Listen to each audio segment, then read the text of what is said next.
a gente vai estar de promoção, né? Vai que alguém se perdeu no calendário. Hoje aqui dentro da sala é a turma grupo 1 e lá no virtual é o grupo 2. Vai que mais alguém se perdeu aí, a gente precisa de um jeito, né? Nós estávamos conversando sobre ética, vocês inclusive estavam lá dentro do computador, né?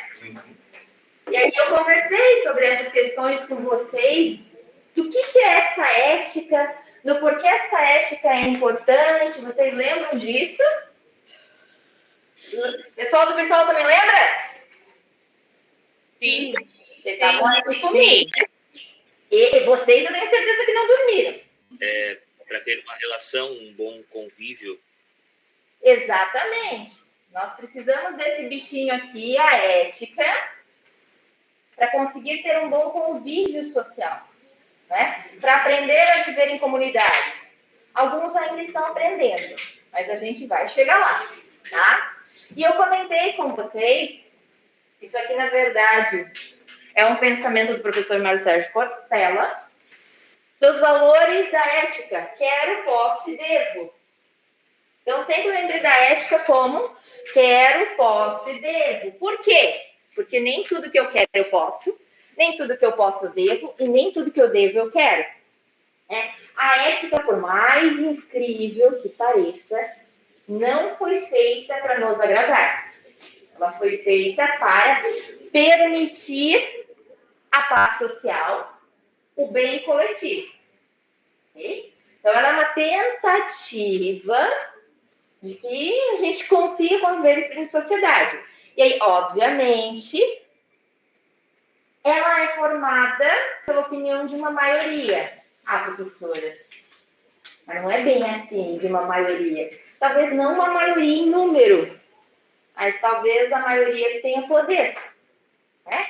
Lembra que a gente já falou, que a gente fala muito em história e geografia sobre as minorias que podem ser um número maior na população, como mulheres, negros, eles são considerados minorias. Mesmo no número populacional, nós temos mais pessoas dessa etnia ou desse gênero, ok? Então, quando eu falo a maioria, é claro que às vezes a ética é feita por uma minoria que tem poder, mas é a decisão da maioria. Talvez a gente tenha colocado essa minoria no poder. Antigamente, ética tinha o significado de morada, de segurança. E aí, justamente por essa situação de nos sentirmos seguros, a ética acabou ganhando este padrão que nós temos hoje de caráter, índole, essa questão do fulano tem ética, fulano é antiético. E a gente usa no jargão comum, certo? Então, essa é a questão. A ética, ela vinha de segurança. A nossa ideia é de estarmos seguros em sociedade. E aí ela ganhou exatamente essa questão de índole, de caráter. Isso tem um significado. Não faz muita diferença para a gente no dia a dia se a gente está usando o termo ético de forma correta ou não. Eu costumo dizer que no dia a dia o importante é a comunicação. Okay? Mumuzinho não existe no dicionário. O que vocês vão ouvir que tá mumuzinho, tá docinho, tá fácil. Bom dia, tá? Mas é necessário que vocês compreendam, e não para a prova, porque relaxa, não vai ter prova com relação à ética, mas é necessário que vocês compreendam essa questão doutrinária da ética. Né? Por que nós estamos falando de ética? E por que vocês têm que compreender isso? Porque nós vamos falar de ética profissional. Estou fazendo toda essa introdução, porque ali, rapidinho, daqui a pouquinho, a gente vai entrar nas questões de legislação de enfermagem e a parte do Código de Ética Profissional. Tá? Então, a gente precisa compreender para que ética, por que eu vou usar ética e eu tenho que seguir a ética. Tá? Falei para vocês do diabinho e do anjinho do Tom e Jerry. Tá bom, eu sei que alguns não assistiram Tom e Jerry, mas dá para achar hoje em dia no YouTube. Quem que passa Tom e Jerry? É a Amazon? Tem um dos streamings que passa também Tom e Jerry. O SBT passava. O SBT passava. Mas o Pica-Pau tem o Diabinho e o Anjinho também. Tem o Pica-Pau na Record. Mas o Pica-Pau é o diabo em pessoa, né? É o diabo em pássaro, na verdade. Mas é Jesus. E vocês sabem que, antes dessa versão bonitinha do Pica-Pau, tinha um desenho que ele era mais feio e mais endiabrado ainda. Exatamente. Aí eles reformularam, deixaram o Pica-Pau mais infantil, assim. Eu adoro desenho animado, tá? E eu sou aquela pessoa que... Tem spoiler aqui, ok, pessoal? Que entrou em pânico quando o elefantinho do Divertidamente se sacrificou para que ela pudesse crescer. Eu chorava como se o cachorro tivesse morrido no filme. Tá? Adoro animação. A ética tem como objetivo paz social. Mas vocês também buscam... Vamos só liberar aqui. Só um minutinho, tá, pessoal? Vamos voltar.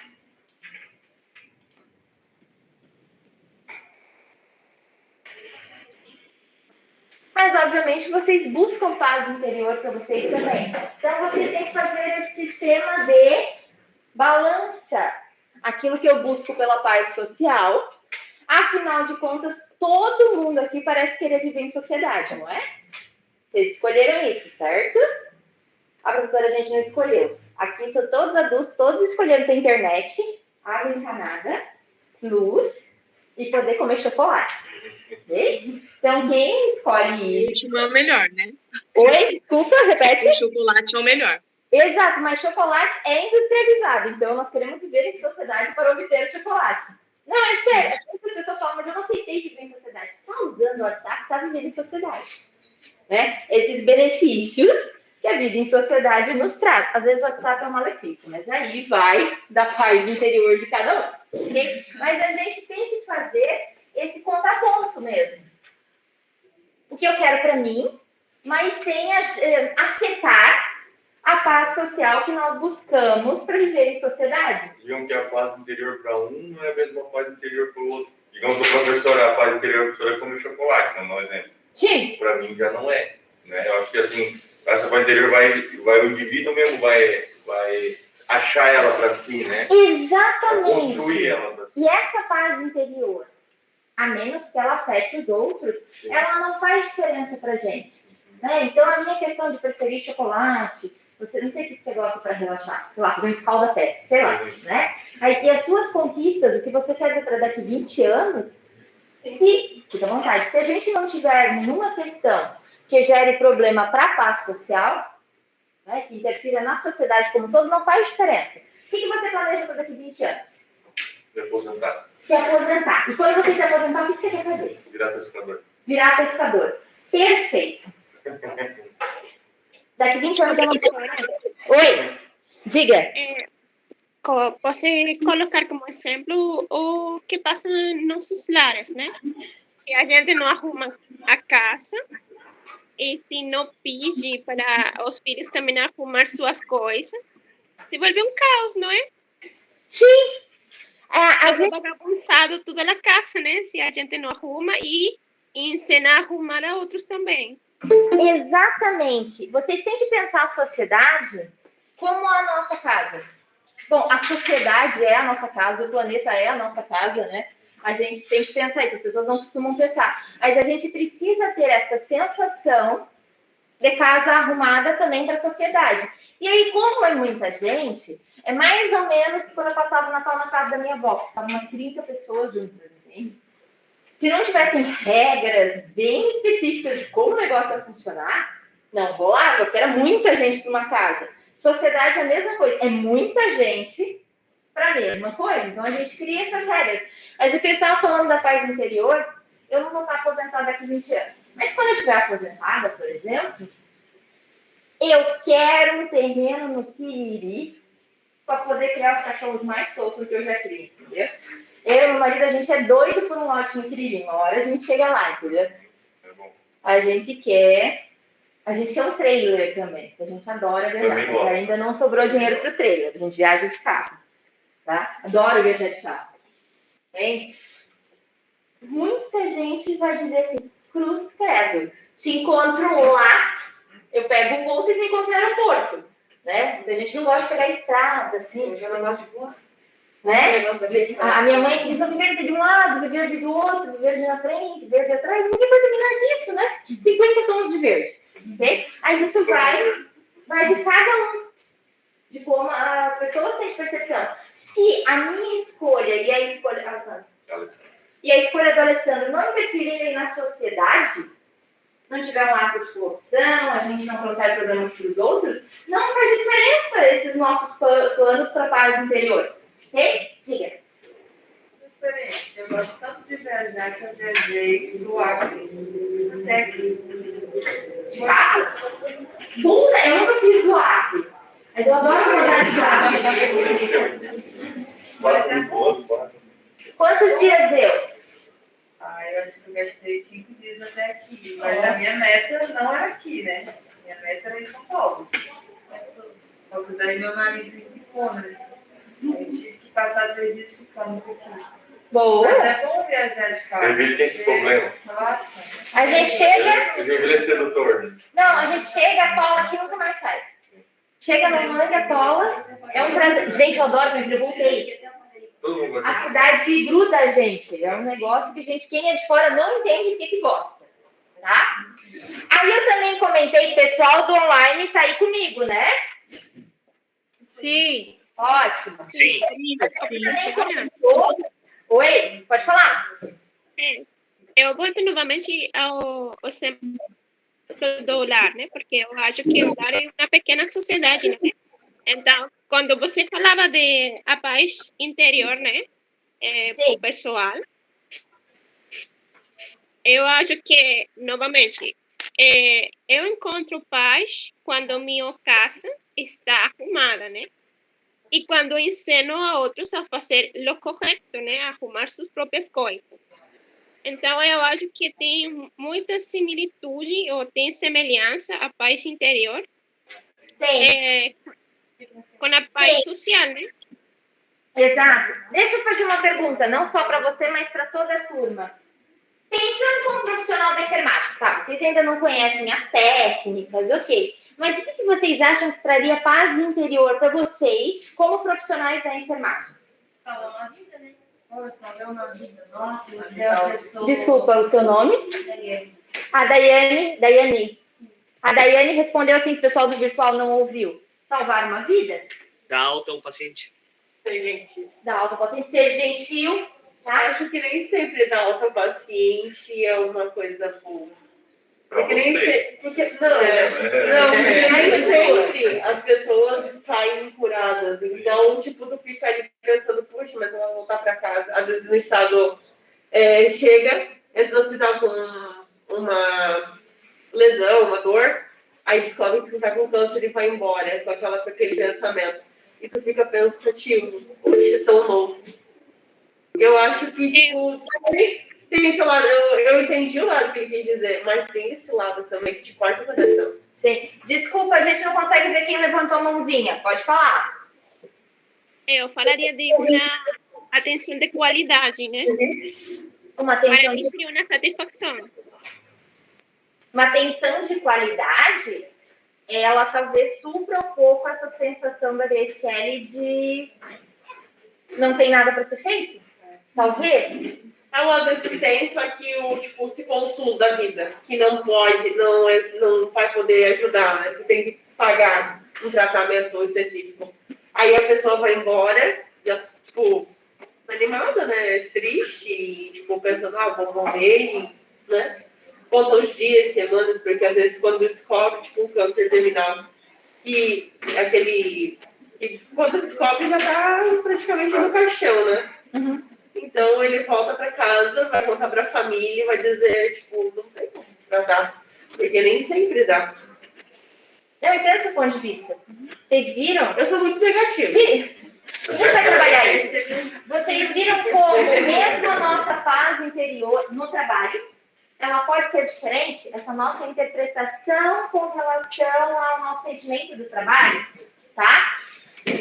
A ética na internet... A ética na enfermagem, ela tem essa ideia de sucesso e fracasso de um profissional. Mudamos a chavinha nos cursos da saúde há algum tempo, tá? Os novos profissionais que formamos, isso não é só os técnicos de enfermagem. Estamos falando também dos enfermeiros, dos novos médicos, dos novos nutricionistas, fisioterapeutas, terapeutas ocupacionais. Nós mudamos a chavinha nos cursos para que os nossos alunos, futuros profissionais, em que em algum momento se tornam profissionais, entendam que não basta a técnica. Só a técnica, que vocês vão aprender bastante e vão colocar em prática nos estágios, só a técnica não vai fazer de você um bom profissional. Viramos a chavinha aqui no Brasil e percebemos que na área da saúde, olhem só o que a gente descobriu. Na área da saúde, nós lidamos com pessoas. E quando a gente lida com pessoas, fica um pouco mais complexo o lidar, né? São vidas, cada pessoa tem a sua moral, que nós conversamos e já vamos rever. Então, a gente fica naquela dificuldade, né? Como lidar com aquela pessoa? Por isso que, para ser um bom profissional na área da saúde, além de eu compreender bem a técnica, saber fazer bem a técnica, eu tenho que ter essa compreensão de ética dentro da minha profissão, que é a ética determinada na minha profissão, dentro do código de ética, nas resoluções do Corém-COFEM, que a gente vai ver, e outras resoluções que vocês vão ver nas matérias específicas, que é diferente daquilo que eu entendo por certo ou errado. Ok? Eu estou falando da ética que virou norma para vocês. Pode ser que você não concorde com isso. Tá? Vou só dar um exemplo. Pode ser que você pense diferente de como é a lei hoje para aborto. É bem provável que pense diferente. Porque o Brasil, ao contrário do que as pessoas falam, ele não proíbe o aborto, ok? Ele permite o aborto em casos específicos. Algumas pessoas são bem restritivas e são favoráveis à proibição total. Outras, elas são favoráveis à permissão parcial que já temos, ou permitir em mais alguns casos, ou permitir em todos os casos. Na ética profissional, vocês têm que seguir o quê? A norma, a lei. O que é certo e errado dentro da lei. E vocês podem discordar disso. Tá? Então, quando eu falo aqui que o sucesso ou o fracasso de um profissional está relacionado às questões éticas, pode ser que você pense diferente das questões éticas, inclusive. Ok? Por isso que não é tão simples quanto parece, né? Às vezes você vai seguir a lei e você vai parecer antiético a situação, né? Pois Para com outra pessoa. Exatamente. Diga. Desculpa, eu não decorei os nomes, tá? Ah, não. Para mim, é não discutir com pessoas ignorantes. Tá difícil? Tu tem Quando Facebook e eu Instagram? vejo que começou a ignorância, eu já... Você tem Facebook e Instagram? Olha os comentários. Você lê os comentários? Eu leio. E você abstrai? Pois uma é, eu diversão, fui né? tanto bloqueada nesse Facebook já, que eu decidi não falar mais nada. Eu nem tenho. Eu já fiquei bloqueada por 30 dias no Facebook, sem Eu poder não fazer tenho nada. Facebook, Então, não tenho WhatsApp. Só tenho WhatsApp, eu acho que não tem nenhuma rede social. Eu Não gosto. não sei se tem a ver um pouco ali com a ética, né? Mas o que eu fiquei bem chocada nessa pandemia é que meu pai ele ficou internado e, tipo assim, eu não poder falar por ele sobre o que ele sentia, porque como eu convivo, né? E eu não poder entrar dentro do quarto dele para, assim, poder ver ele, poder cuidar dele, entende? E as pessoas da enfermagem, os técnicos, né, na verdade, ser bem ignorante com nós, sabe? Tipo assim, eu querendo falar e a moça disse, não, tu não pode falar, tu não pode isso aqui, sabe? Eu não sei se é uma norma deles, entende? Mas é uma coisa bem chata, assim, sabe? Meu marido falou assim, é norma, tu vai seguir isso daí, né? Porque tu tá fazendo enfermagem. mas cuidou, né? Mas eu falei bem assim, ai, desse jeito, olha. Desculpa, eu não gravei os nomes ainda. Janaína. Pessoal, vocês ouviram o que a Janaína falou? Do virtual? Sim. Tá, beleza. Então eu ia repetir. Essa questão que... A primeira companheira eu não escutei, que ela falou sobre algo sobre isso, Facebook, o Instagram. Ela comentou um pouquinho sobre a questão de paz social, para ela é não discutir com as pessoas ignorantes, porque isso vira uma coisa sem volta, tá? E aí a Janaína agora estava comentando que ela teve uma dificuldade com relação ao Covid, e acredito que quem teve parentes internados acabou passando por um processo parecido, que realmente nós tivemos proibições de contato, ok? Só que daí existe uma diferença entre a norma e... Deixa eu ver se eu consigo voltar. Pessoal, eu vou voltar só um pouquinho para mostrar um negócio para vocês. Há uma diferença entre cumprir a norma, tá? Que era a questão de não poder ter contato nenhum, e como eram muitos atendimentos, havia também uma dificuldade de prestar informações para os parentes. Há uma diferença entre isso e entre empatia. Por isso que eu voltei o slide pessoal do virtual, tá? Lembra que eu falei para vocês, vamos trabalhar estes valores aqui? Que uma coisa é a norma que eu preciso seguir como profissional da enfermagem, e eu sei que às vezes até eu não gosto dessa norma. Que até eu acho muito triste alguém morrer sozinho ou estar em atendimento sozinho. Precisamos fazer isso porque, inclusive, ainda desconhecemos, mas no início desconhecíamos a doença. Não sabíamos a forma de contaminação, não sabíamos como as coisas iam se espalhar pelos hospitais. Uma coisa é isso. Outra coisa é como eu trato o paciente e os familiares. Aí, familiares, a gente inclui amigos, pessoas próximas, tá? Então, uma coisa é a norma. A norma realmente dizia, ninguém pode entrar, mesmo que seja idoso, não pode acompanhar, nós não conhecemos essa doença, a gente vai isolar a pessoa. Outra coisa é como eu trato a empatia que eu tenho nesse momento de desespero. Preciso colocar na balança que o profissional da enfermagem estava no momento de dificuldade? Sim. Mas quando vocês aceitaram vir aqui para este curso, a gente falou para vocês, né? A gente vai trabalhar respeito, responsabilidade íntegra e empatia. Porque você sabe que você vai lidar com pessoas e pessoas em momento de desespero. Então, o que eu vejo de longe do que você contou, e desculpa, mas alguém atrás falou, né? Eu passei por isso também. Não, e o mais ridículo ainda é que, tipo assim, ela olhou pra minha cara, ela não deixou eu falar, e ele tava morrendo de dor mesmo, que ele não conseguia nem ficar em pé. E ela pegou e deu a fichinha azul, né? Porque era o VA, né? Sim. E ela deu assim, dá a fichinha azul pra ele. Azul é não urgência, né? Sim. E ele ficou lá, plantado lá. A falta de empatia é uma das questões graves que a gente ainda verifica na área da saúde. Okay? Então, é assim, ó. É complexo, né? Eu estou dizendo para vocês que vocês vão aprender a técnica, que vocês vão aprender a ética, que é o que está normatizado, que vira regra de trabalho de vocês, mas que vocês vão ter que... Nós vamos falar de valores, e vocês vão ter que trabalhar valores, que são construções que a gente teve em casa e na escola, para que vocês consigam ser profissionais diferentes de vários profissionais que eu sei que vocês já foram atendidos. Que a gente sempre grava aquele profissional muito bom que nos atendeu e aquele profissional muito ruim, né? E essa é a questão. Então, a ideia é que vocês consigam se formar nesses três pilares. Técnica, ética, mas também lidar com os valores. Né? Saber colocar os valores de vocês no atendimento. Não é muito simples. Tá? Mas eu falei para vocês, estão prontos para lidar com pessoas? Quando a gente lida com pessoas, fica um pouco mais complexo. Diga. É que normalmente quem trabalha na área da saúde não é nem pelo fato de que gosta ou é aquilo que quer fazer, mas tem muitas pessoas que trabalham como enfermeiro, técnico, mas pelo salário, né? Eles são onde muitas vezes, tipo, acaba sendo grosso, mal educado, porque não tá ali porque gosta, tá ali porque é um salário bom. Professora? Pode falar?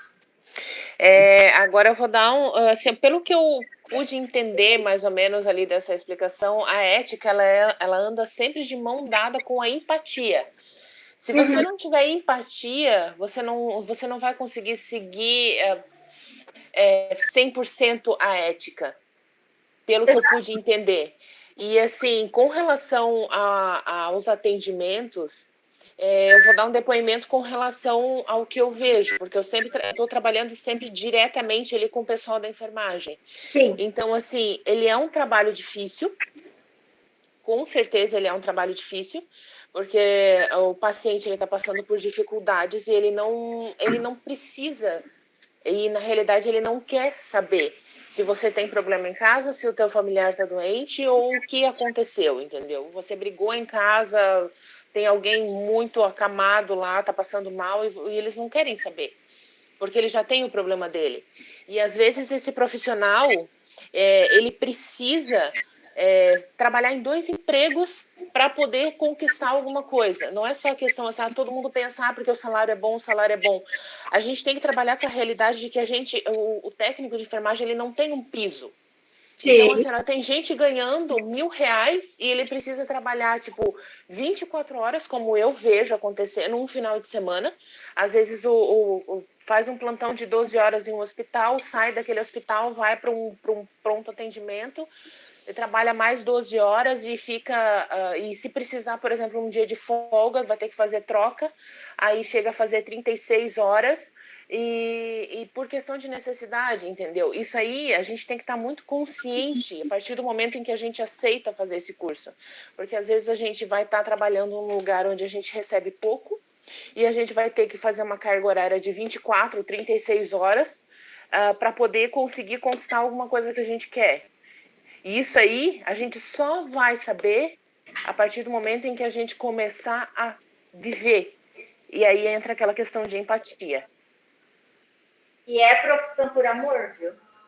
É por amor. O que eu vejo com relação à enfermagem é por amor.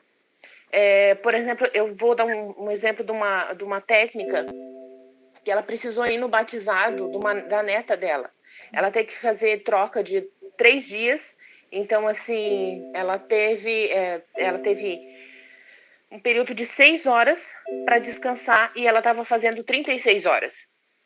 Então, assim, às vezes a pessoa está exausta, mas porque ela precisa de um convívio com a família também, ela faz essas trocas e ela acaba se sobrecarregando. E isso aí, a gente entra na questão do piso salarial.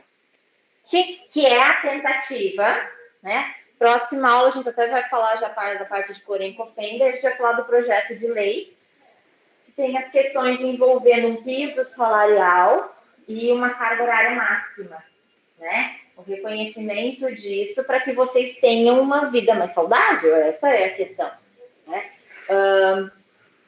Todo mundo tem que trabalhar com amor, mas algumas profissões, por causa da demanda, né, é claramente trabalho por amor. Eu entendo quando você fala assim, o pessoal busca um salário melhor e acaba não trabalhando na saúde por amor.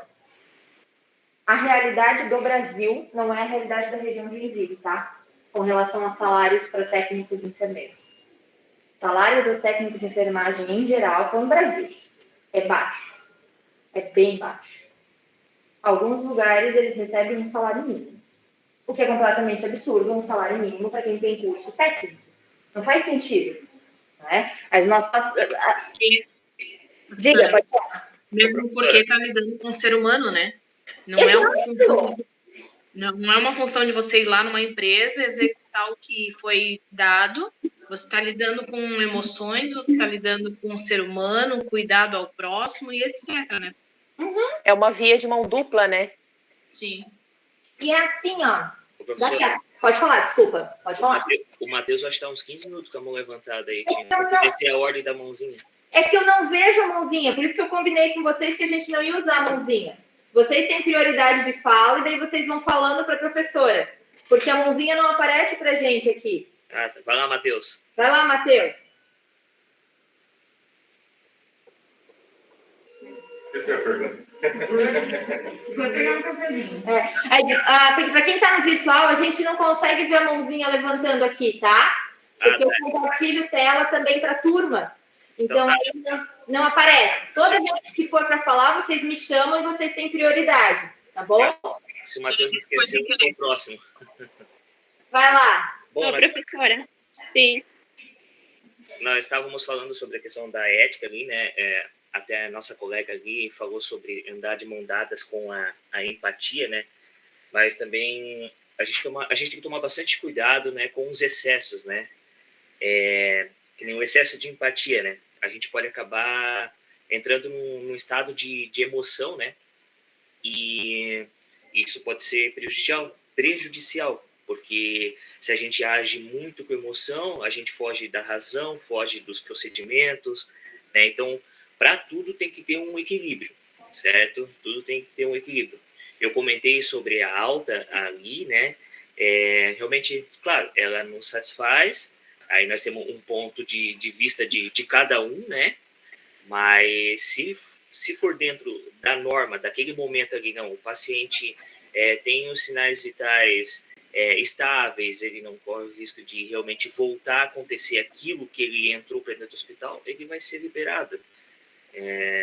Mas, enfim, é ponto de vista e equilíbrio. Vocês estão prontos para dar equilíbrio na vida de vocês? Não, eu tô falando sério. Oi, pode falar, daí depois eu comento o que eu vou comentar, mas fica à vontade, eu já queria falar antes. Sim, eu estou em Venezuela, estive muito envolvida com a parte de saúde, com médicos e enfermagem, né? Sim. E eu vi os dois pontos de vista, né, que falou Everton, né? De enfermagem que elas nem se importavam com pacientes, somente colocavam a medicação e tchau, tchau. Não tem importância que ele está doente, nem que ele sofre, nem que ele quer falar com alguém. Algumas vezes tem pacientes que precisam de falar com alguém. Sobretudo pacientes terminais, né? Sim. E também conheci profissionais que elas se involucraram demais e elas tiveram que ser afastadas de seu trabalho e receber a orientação por psicologia, né? Exato. Porque elas se importavam muito, se involucravam muito com esses pacientes terminais e ainda nublavam todo seu conhecimento e brigavam inclusive com alguns doutores por conta da medicação ou trato que eles davam para o paciente. É isso. Pensem da seguinte forma. Uma coisa é empatia, é tratar o outro bem e me colocar no lugar para tentar compreender o que ele está passando. Outra coisa é pegar para mim o sofrimento da pessoa. Eu devo ter por baixo, aqui nos primeiros anos, aqui na escola eu devo ter uns 250 alunos, tá? Por semestre. Aqui na escola, no mínimo, dá mais, mas assim, no mínimo uns 250. Vocês imaginem só como é que ia ser a minha vida se eu me apegasse ao problema dos alunos, o que não quer dizer que eu e as outras professoras não nos dediquemos a ajudar os alunos nos seus problemas. Mas imaginem só se a gente leva para casa cada problema que cada um de vocês carrega. Você não vive, entende? Vocês atendem muito mais do que 250 pessoas no semestre. Claro, eu acabo criando uma relação de vínculo com vocês, óbvio, eu vejo vocês pelo menos uma vez por semana, né? Mas essa é a questão. Uma coisa é ter empatia, saber que você vai tratar o outro bem. Mas tratar o outro bem não quer dizer que você vai passar na fila do raio-x. É só tratá-lo bem, né? Prestar as informações que ele precisa, nem que a informação seja tem 50 pessoas na frente. Ok? Essa é a diferença. Já lhe passo a palavra, tá? É fácil? É claro que não. Meu pai, quando a gente descobriu a doença do meu pai estava com câncer já com metástase cerebral. Metástase cerebral é tipo sentença de morte. Tá? Eram 6 tumores cerebrais, não tinha o que fazer. E meu pai ficou naquele quadro que a Grace Kelly falou. Vai para o hospital, volta. Vai para o hospital, volta. Vai para o hospital, volta. Que ele passava mal, controlava, voltava para casa. E não tinha o que fazer, entende? Aí vai e volta, vai e volta. Beleza. Meu pai entrou em coma no domingo. Aí, óbvio, ele entrou em coma no hospital. Ele passou mal, entrou em coma no hospital, daí em coma fica até o momento em que a pessoa vai parar, vai falecer. E ele faleceu numa sexta-feira à noite. E aí, papai estava com um enfermeiro, um dos enfermeiros que a gente tinha contratado para acompanhar, um técnico de enfermagem. A gente tinha acabado de sair lá do hospital. Quando eu cheguei em casa e mandei mensagem para ele, ele falou, então volta. E a gente já estava esperando o papai parar. Quando a gente chegou lá, o papai já estava prontinho. Isso é uma empatia, tá? Meu pai estava com conforto respiratório, sonda, todos os equipamentos. Quando a gente chegou lá, o papai já estava dormindo, entende? O pessoal da enfermagem já tinha tirado tudo, colocado ele na posição dormindo, bonitinho, cobertinho com lençol. Fazia um tempão que eu não cobri meu pai com lençol, porque estava cheio de equipamento. Beleza. Passa aquele momento e tal, daí eles informam que o corpo vai pro necrotério, para guardar a funerária. Aí que a gente podia ficar no quarto com ele, era um apartamento individual, podia ficar no quarto com ele, né, enquanto o carro da funerária chegasse, para não ficar um tempo no necrotério, aquela coisa assim. Quando eu olho do lado de fora, tá uma das técnicas de enfermagem que atendia do meu pai aos prantos. É óbvio que isso vai acontecer em algum momento. Sei lá, se apega. Vai acontecer, tá? Deve ser regra? Não. Dá para controlar às vezes? Também não. Eu não estou mandando vocês serem desprovidos de sentimentos, né? Acontece. A minha irmã, que é da profissional da área da saúde, ela sempre diz assim, não dá tempo de chorar cada perda. Né? Porque, tipo, você continua. Ainda mais quando você tá ou em emergência, ou em unidade de terapia intensiva, ou no momento como nós estamos vivendo da Covid, não dá? Mas se em algum momento vocês vão sentir, é claro, mínimo que eu espero, porque vocês são seres com sentimentos, né? Vão ter que aprender a colocar na balança? Vão.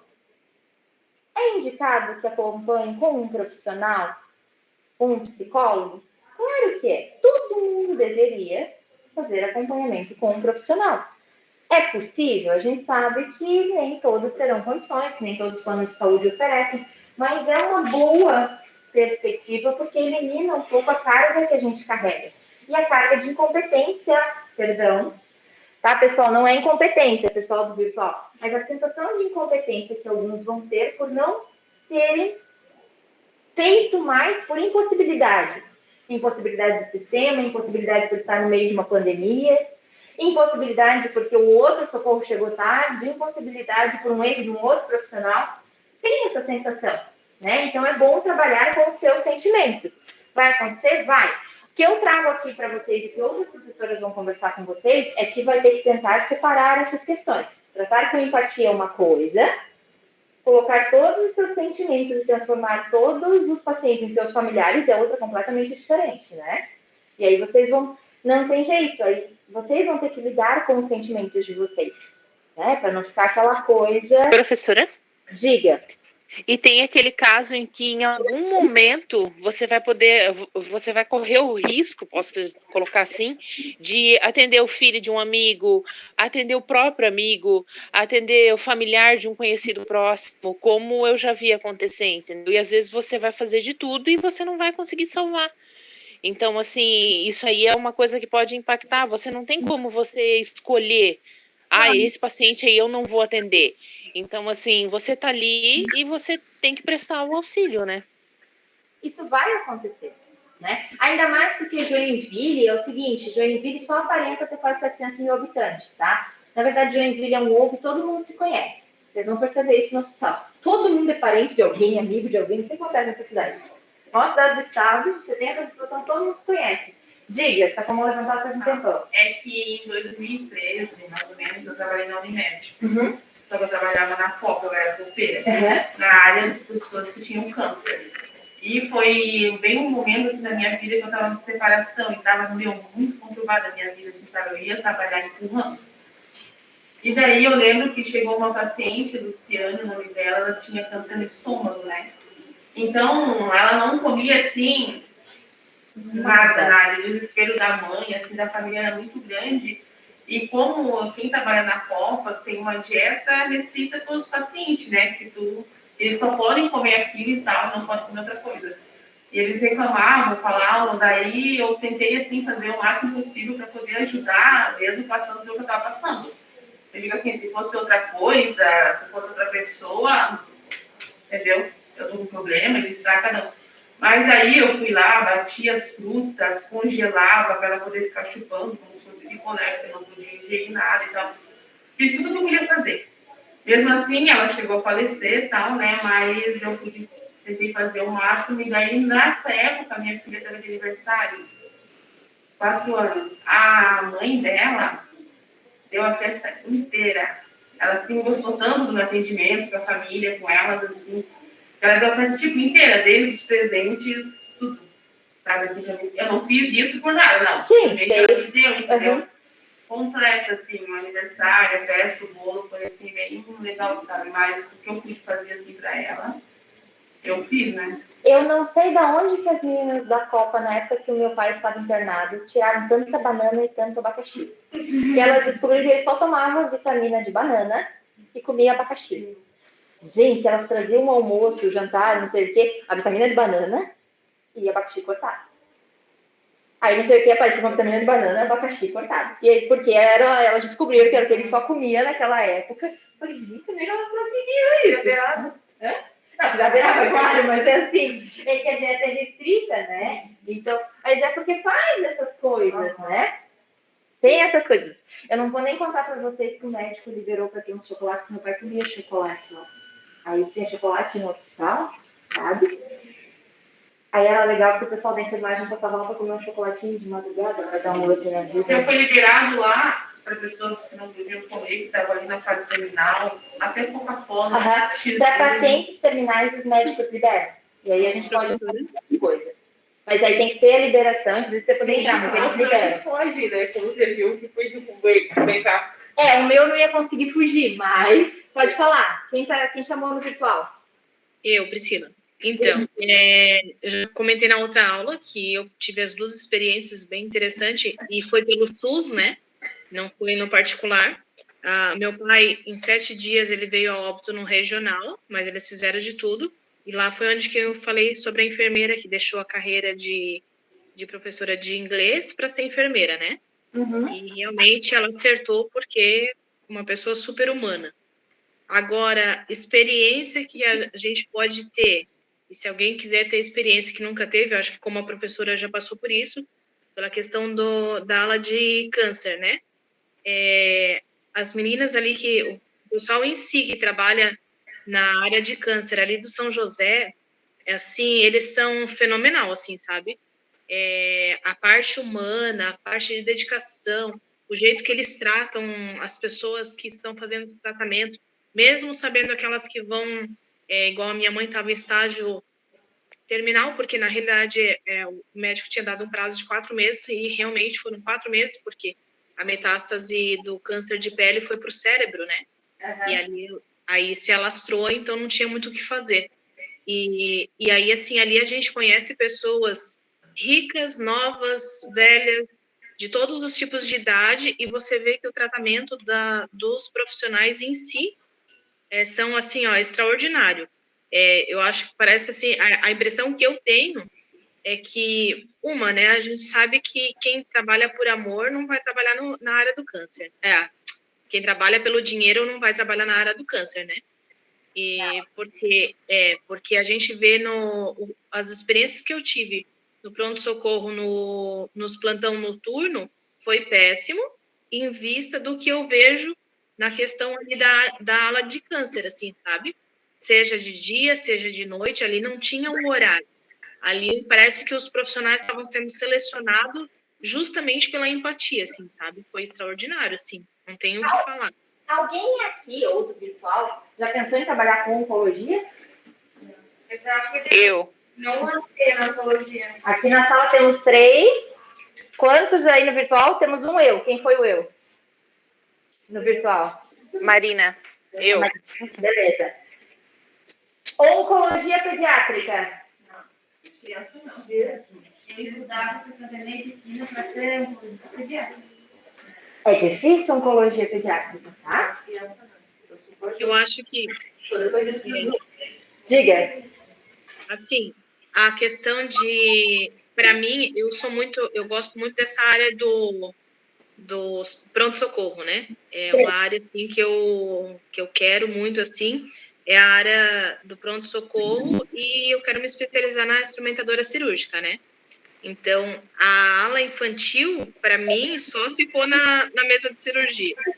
Fora isso, fora de cogitação. Cada um vai ter a sua pedra no calcanhar, tá? Vai ter aquele momento que vai dizer, isso eu não faço. Porque mexe mais. Isso é normal, tá? Vocês não são fracos, não são frágeis. Faz parte. Tem coisa que vocês não vão gostar de trabalhar. Tá? Faz parte. Eu acho que eu ia enlouquecer se eu tivesse que dar aula para crianças. Oi? Tá? Imagina, de 0 a 5 anos. Para mim é muito difícil. E eu tenho amigas que são professoras pedagogas e que trabalham em CI. É admirável que se faz. Eu não conseguiria. Então, isso vai muito de cada um, não tem problema. Agora, nós falamos de ética e eu acho que vocês entenderam a questão da ética profissional. Por que nós vamos ver isso ao longo desse semestre inteiro? Porque quando eu estiver falando lá de código de ética para vocês, eu vou dizer, vocês lembram que a gente discutiu isso ali no início da ética? É por causa disso aqui, tá? E aí, a questão da moral, ela é um pouquinho diferente da ética, porque ela carrega os nossos costumes. Aí alguém vai dizer bem assim, mas professora, a ética tem costumes. Muitas questões da lei foram fundadas nas questões de costume. Ok? Para um advogado, casamento é contrato, tá? Para um advogado, casamento é contrato.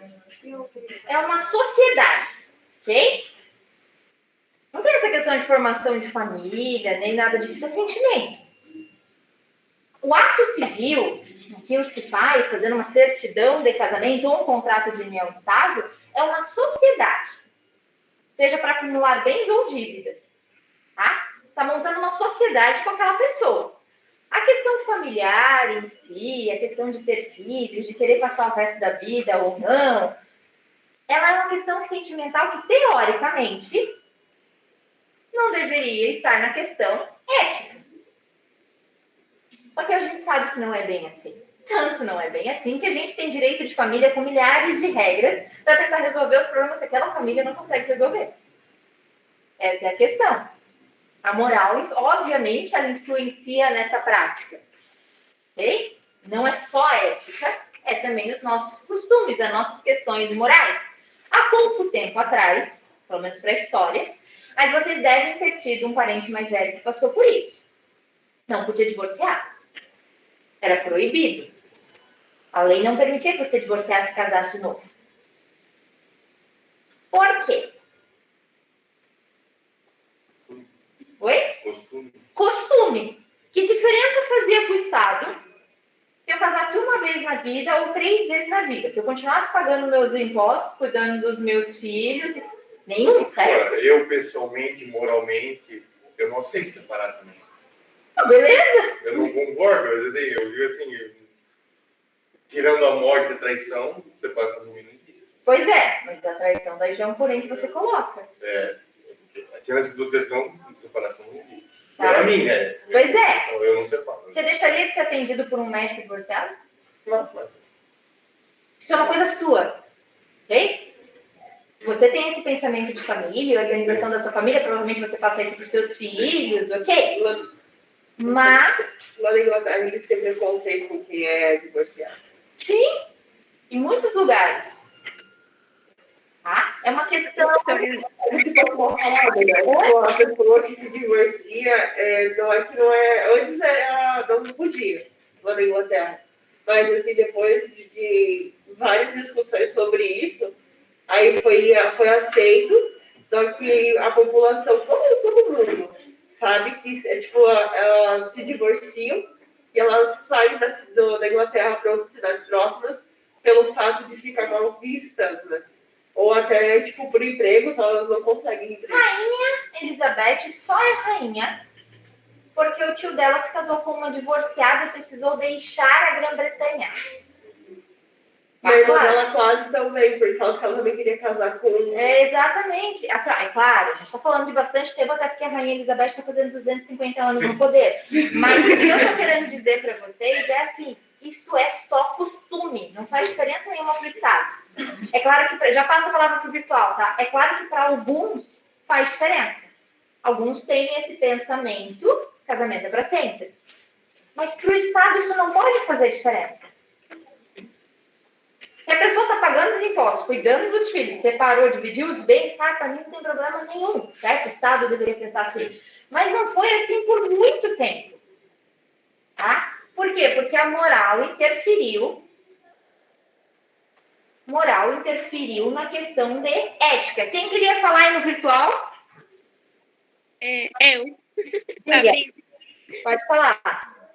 Também porque eu acho que as ética, moral e inclusive as leis do país, elas estão baseadas também em questões religiosas, né? Sim, a moral é muito baseada nas questões de crenças, né? Aqui no Brasil, muito envolvida na questão cristã, no Japão, muito envolvida nas questões budistas e por aí vai. Há essa interferência da crença predominante naquele país com a questão de moral. E o casamento, o exemplo que eu usei para vocês, é uma questão que tem a questão de cunho religioso, né, que sejam felizes até que a morte os separe, né? Os advogados costumam dizer que é isso mesmo. É a morte da sociedade, entendeu? Você vai lá, dissolve a sociedade, tudo certo. Mas, eu entendo qual é o ponto de vista das pessoas, ok? Casamento é um tipo de exemplo que a gente enfrentou aqui no Brasil. Mas nós temos questões morais que interferem para sempre na ética profissional na área da saúde. Quando a pessoa está morta, pessoal?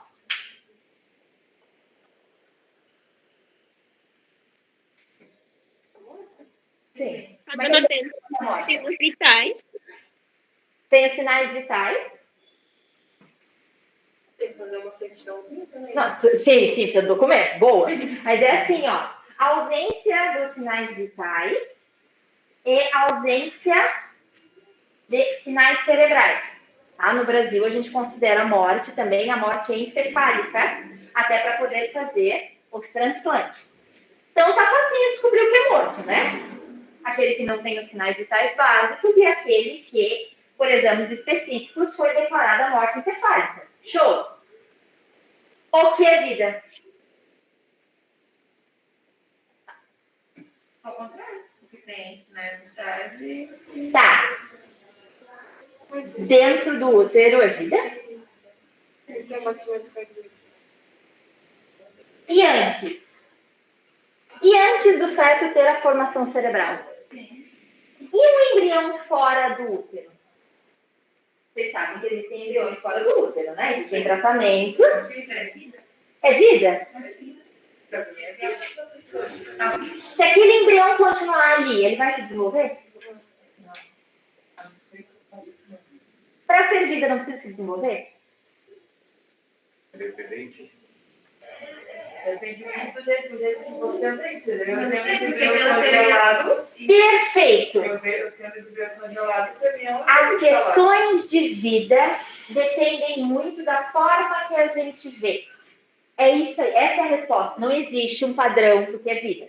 Tá? A ciência até desenvolveu alguns padrões para facilitar essa questão, mas não é um martelo batido, porque mesmo nessa questão de ciência, a questão moral interfere no que é vida.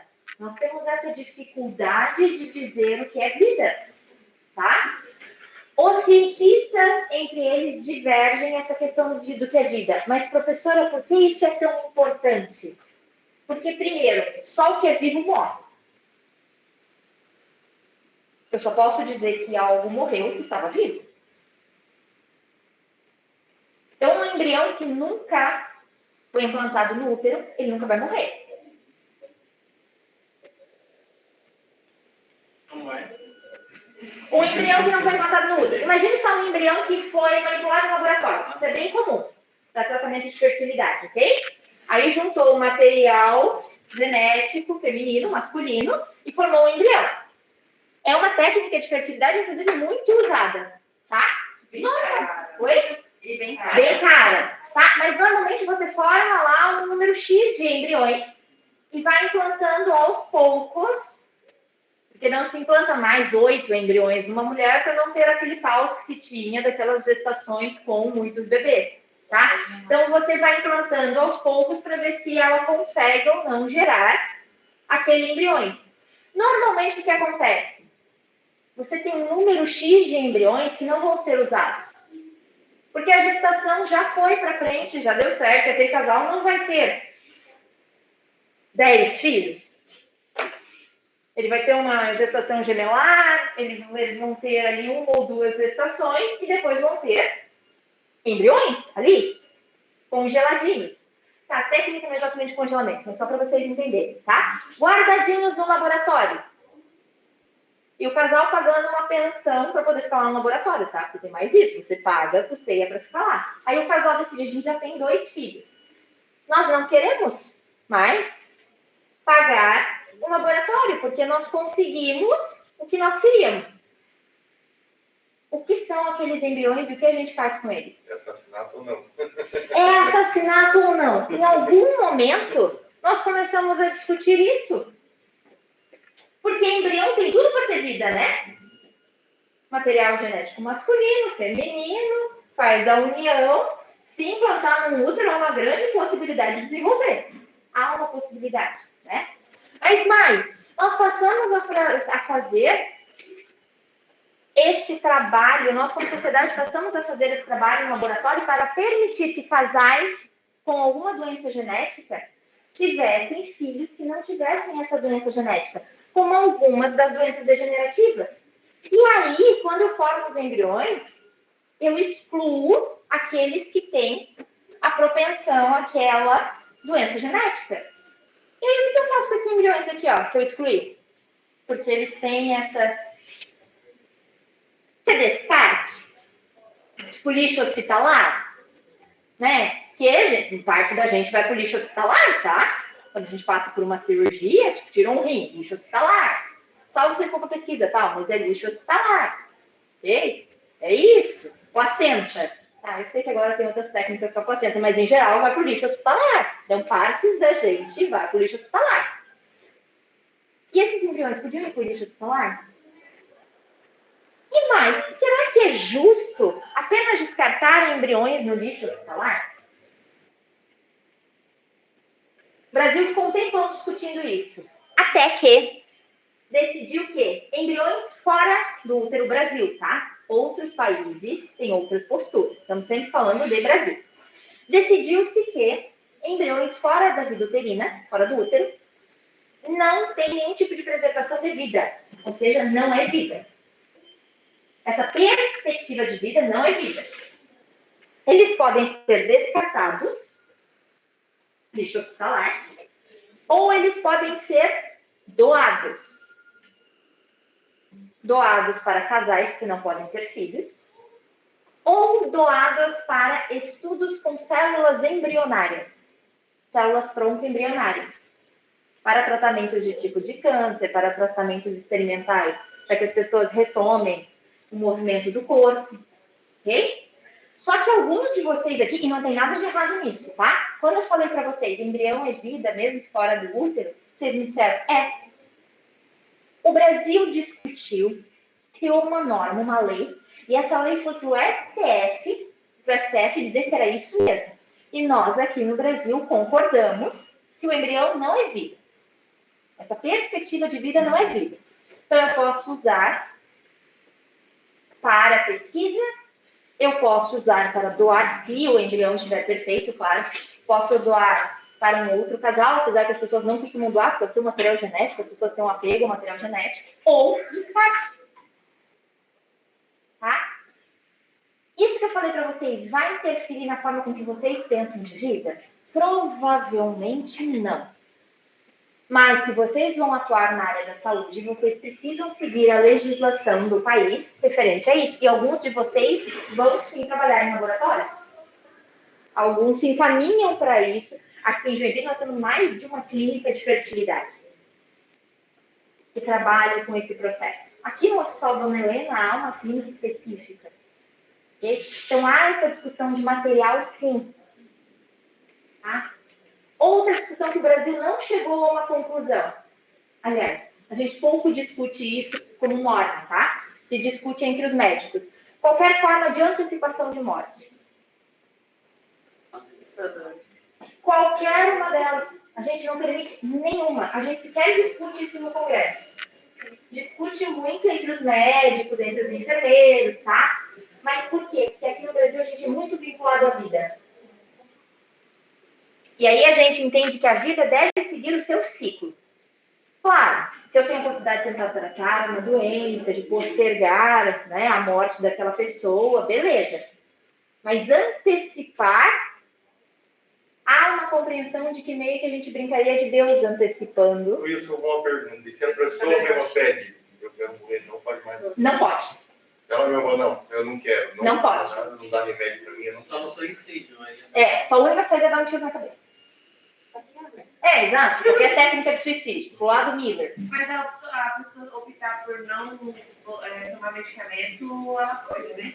Pode. Só que daí, qual é a questão? Quando eu opto por não tomar um medicamento, eu não estou marcando a minha morte. Provavelmente, eu estou antecipando se eu fizesse o tratamento. Ou não. Porque nós não sabemos. O meu pai fez tratamento de câncer, saúde para câncer de pulmão. Ele fez radioquimioterapia e viveu 6 meses. Meu avô não fez o tratamento para câncer de pulmão, até por causa da idade, viveu 1 ano e 8 meses. Então, assim, isso não é um problema, isso é uma escolha da pessoa, porque ela não está determinando a morte dela. Vou prolongar o sofrimento. Tá? Só que daí a gente entra no prolongar o sofrimento. Será que essa nossa moral aqui no Brasil é só um questionamento, ok? Será que essa nossa moral aqui no Brasil, que preserva tanto a vida, ela é honesta com quem está efetivamente sofrendo? Com quem tem uma doença degenerativa que sabe que vai morrer, e vai morrer sufocado com o peso do próprio corpo? Ou que vai morrer com dores que sequer a morfina consegue minimizar? Que nós temos doenças graves degenerativas, que as dores são tão fortes que nenhum medicamento consegue minimizar? Mas é avisado, né? Quando ele fala, o paciente pede para não usar mais medicamento, a gente já avisa todos os riscos que ele corre. Sim. Então, tipo, ele está ciente do que ele está fazendo, né? Tá, mas de qualquer forma ele está sofrendo. Sim, mas a gente avisa, ó, você vai sofrer, isso vai acontecer. É justo a pessoa sofrer? É justo a pessoa não é justo ela ter doença. É justo a pessoa não poder escolher quando partir? Pela legislação brasileira, você não escolhe. A vida no Brasil não é sua, ok? A vida é um presente. Aí vocês podem interpretar se é um presente de Deus ou se é um presente da natureza. Mas o que se entende? Que você faz parte desse círculo, a vida não é sua. Você está presente nesse meio. Ele trabalha como se fosse uma forma de esperança. Você está com uma coisa terminal, mas vamos trabalhar com uma esperança com um milagre. Você pode viver. Por isso a gente não vai dar a autoridade de você se matar. Tem um cunho religioso nisso. E quando eu digo religioso, não só cristão, tá? Todas as religiões têm muita questão com essa questão da passagem natural. E tanto que algumas religiões, elas impedem que o suicida seja enterrado no cemitério e tal. Vocês já devem ter ouvido falar sobre isso, né? Algumas religiões proíbem que os suicidas sejam enterrados em cemitérios. Oi, perdão. É proibido até na igreja de fazer o velório? Exato. Uhum. Assim, existem esses problemas morais e eles interferem na nossa realidade e na realidade que vocês vão viver daqui para frente, tá?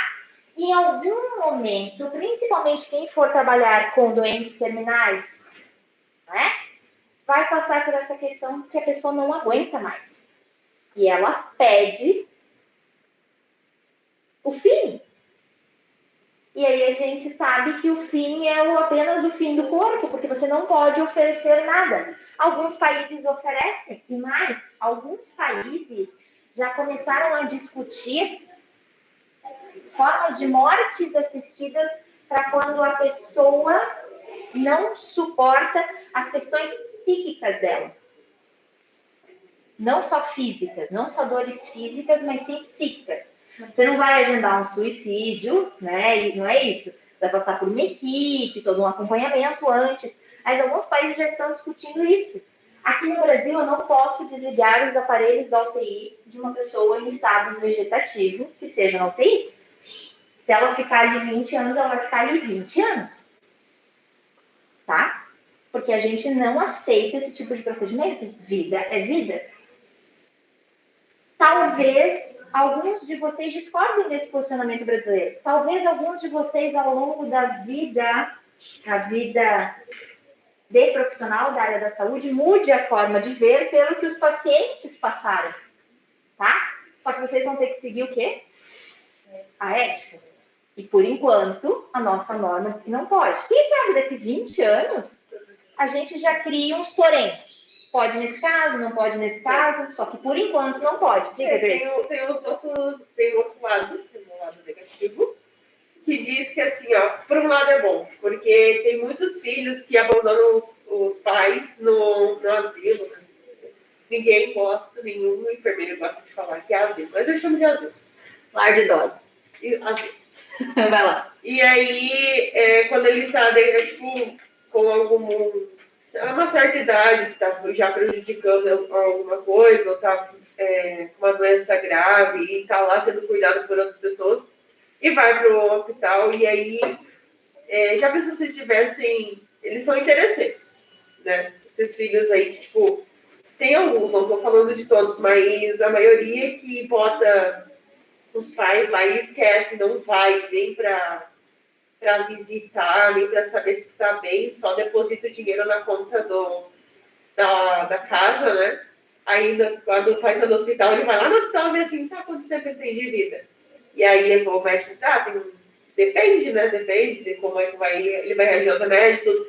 E se ele falasse, esse médico falasse, mas se você quiser desligar o aparelho ou fazer alguma coisa, aí o que vai acontecer? Não, vai desligar, só tá dando despesa para mim, morrendo, eu ganho uma coisa. É claro que este tipo de decisão, ela é só também para questões muito específicas, quando não há uma possibilidade de vida ou de sair daquele estado já vegetativo, aquele estado que a pessoa permanece, né? Mas, assim, eu costumo dizer que a primeira pessoa que decide por vocês é a pessoa que é casada. Quem que é casado? Casado, não convivente em união estável, casado. Papelzinho passado, bonitinho. A primeira pessoa que decide por vocês é a pessoa que você casou, tá? Então escolham bem quem você vai casar, que é a pessoa que vai definir, tá? Coisas importantes sobre a sua saúde, se vai doar os seus órgãos ou não, tá? Aí depois, claro, vem pais, vem filhos maiores de idade quando a gente tem filhos, tá? Mas então lembrem-se bem, cuidem com quem vocês casam, tá? Oi, pode falar. Por exemplo, assim, né? Aqui em casa todo mundo sabe a forma, se eu morrer, né? Como que eu quero ser feito. No caso, eu posso deixar isso registrado por escrito, por exemplo? Por exemplo, na questão, né, de morte, por mais que eu sou casada, mas se eu quiser doar todos os meus órgãos, se eu tiver morte cerebral, eu quero doar todos os meus órgãos. Mesmo assim, eles vão opinar? Mesmo se eu deixar algum termo? Mesmo se você deixar algum termo, quem decide é a sua família. Se você for casada, o seu esposo ou a sua esposa. Antigamente, eu lembro que minha mãe tinha a identidade dela e lá na identidade dela tinha escrito lá, doadora de órgãos. Exatamente. A lei mudou em 2001 e agora, mesmo que tenha do documento de vocês, a minha carteirinha da OAB, por exemplo, tem lá, doadora de órgãos, tá? Que é a minha carteira funcional, ela tem a mesma validade de um RG. Já passa a palavra. Mesmo que esteja no documento, pela atual legislação de doação de órgãos, na verdade é a mesma, só que ela teve uma alteração em 2001, a família tem que autorizar. Posso deixar um documento em cartório, entregar uma cópia para a coordenadora Jaqueline, uma cópia para trazer lá no hospital. Se o meu marido, antes era minha mãe, agora o meu marido, não autorizar, não dou os meus órgãos. Não dou o meu corpo para estudo, qualquer coisa assim. Só vou passar a palavra aqui e já me passo. Pode falar, quem está no virtual. Agora, dentro de uma visão que acontece aqui no Brasil, que no caso é o cuidado paliativo. Quando, por exemplo, o paciente ele não tem mais uma perspectiva de melhora, e o doutor aborda a possibilidade já de entrar em cuidado paliativo. A família comunicada, tudo, e daí nesse caso, por exemplo, se o esposo ou a esposa aceita ou não aceita, e os pais aceitam ou não aceitam, quando tem essa divergência, qual que é a decisão que prevalece? É a do esposo mesmo? Ou da esposa? A do esposo e da esposa. E aí, para você conseguir questionar essa decisão, você tem que entrar com um processo judicial pedindo uma liminar e comprovando que aquela pessoa está agindo de má fé. Entendeu? A decisão é do esposo e da esposa. Por quê? Porque essa é a ordem que a lei criou. Por isso que eu falo, cuidem com quem vocês casam. Não, brincadeira. Né? Se a gente casa, é porque a gente não passada assim. Só vou passar a palavra aqui para os colegas, já passo para o virtual. Só um pouquinho a palavra. Diga. É uma pergunta que eu queria fazer. Ah, tá. Ah, mas a regra é esposo. Pessoal, só não confundam uma coisa. Eu estou falando de casamento. O contrato de união estável, ou a união estável, a gente só morando junto sem contrato, tem validade para muita coisa, tá? Bens, pensão, reconhecimento de filhos. Mas aí vai dar problema nessa questão de doação de órgãos, de ser responsável pelo companheiro, pela companheira, e aí dá muito problema com os pais do indivíduo, principalmente se não tem filhos a partir dos 18 anos. Tem filhos mais velhos, 18 anos, beleza, show de bola, não dá problema nenhum, são os filhos que assinam. Aí ninguém mais discute. Mas se não tem gente, dá um trabalho. Por isso que eu sempre acho que as pessoas têm que casar. Já tá lá morando junto, tá fazendo mais difícil, que é dividir o teto com a pessoa, né? Organiza. Só na ordem, tá? Diga. Estou respondendo parcialmente da minha pergunta. Mas, por exemplo, a professora Larissa tem 10 filhos. Professora Larissa. Uhum. Eu passo o tempo, o esposo da professora Larissa morre.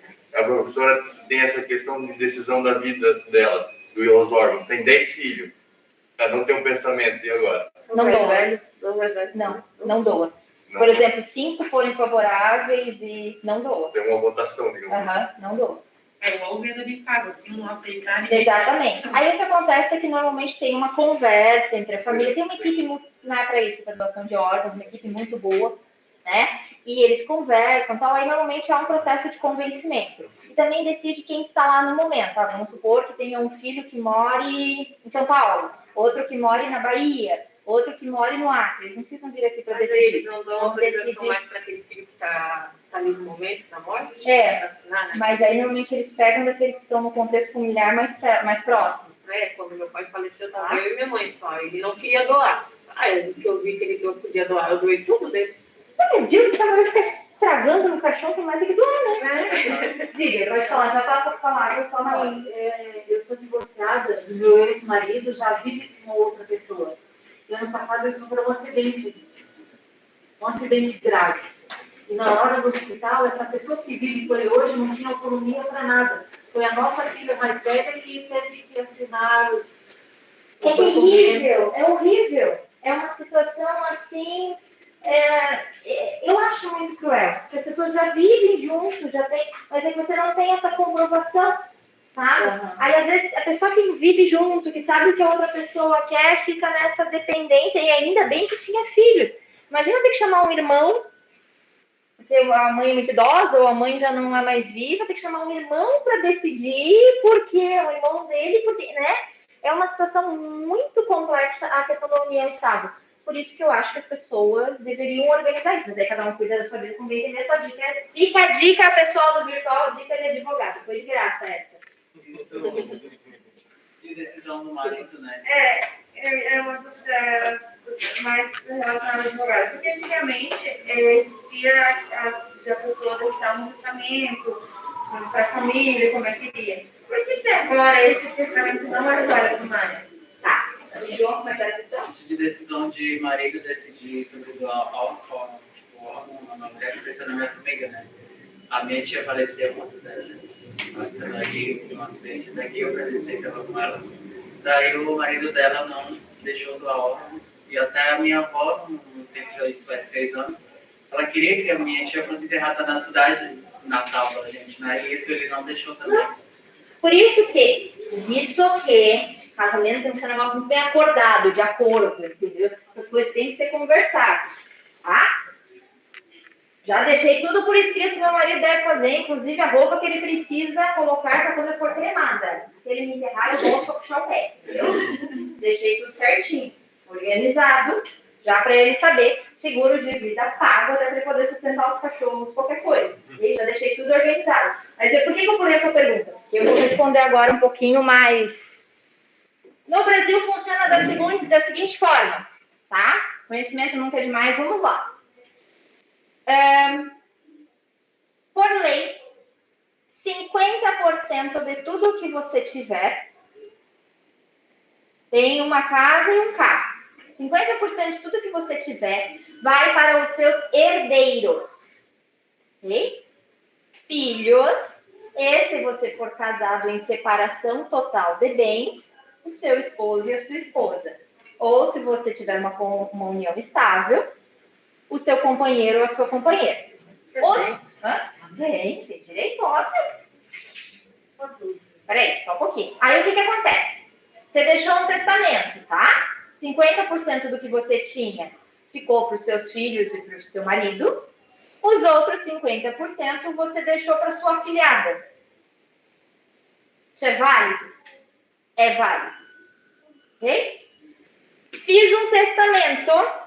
Eu sou casada e não tenho filhos. Ok? Eu sou casada em separação total de bens. Ok? Meu marido entra como meu herdeiro junto com a minha mãe. Não é sozinho. Ele entra junto com a minha mãe. Meu pai é falecido, ele entra junto com a minha mãe. Aí eu fiz um testamento deixando todos os meus bens para o meu afilhado. Esse testamento não é válido. Porque 50% dos meus bens tem que ir para o meu marido e para minha mãe. Pode ser que eles assinem um documento abrindo mão. Aí o testamento que vai deixar tudo para o Walter, meu afilhado, é válido. Mas senão ele não é válido. A gente vê essas contestações de herança justamente porque houve alguma situação. Se excluiu um filho, criou um testamento, tendo um processo de reconhecimento de paternidade no meio, e aí tem que preservar os bens dessa discussão, né? Se é ou não é pai.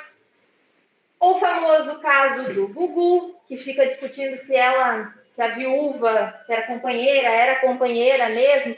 Deixa eu informar um negócio para vocês. Na minha doce visão, ela era companheira.